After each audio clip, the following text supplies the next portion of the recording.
السلام عليكم. في هذا الفيديو اليوم غادي نشارك معكم الطريقه كيفاش تصايبي ورده بالدونتيل اللي تقدري تستعمليها في ديزاين، في تريكو، في ان شاميز، ميم تلصقيها في دي صوندال كتجي زوينه.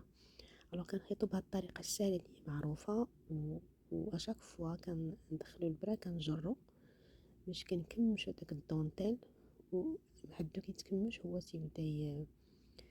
تيبدا يدور باش يعطينا لا فورم ديال الورده.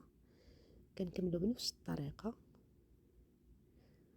و ابخي تنقطعو الدونتيل على حسب القياس ديال الورده اللي بغينا، واش كبيره ولا صغيره. الوغ نخليكم تشوفوا الطريقه اللي هي باينه وسهله في لا فيديو. نتمنى لكم فرجه ممتعه.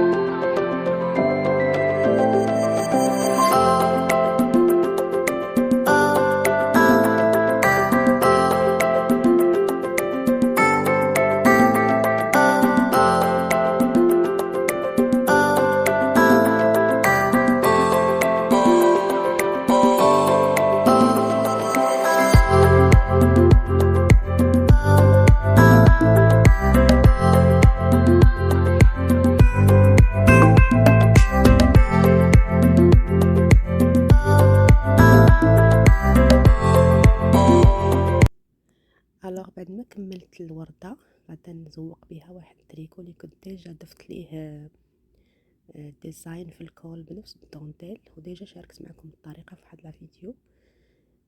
غادا نلصقها قريبه للكول، ومن بعد غادا ندير فيها دي بيرل في السونتر، هكا كتكون اكثر جمال.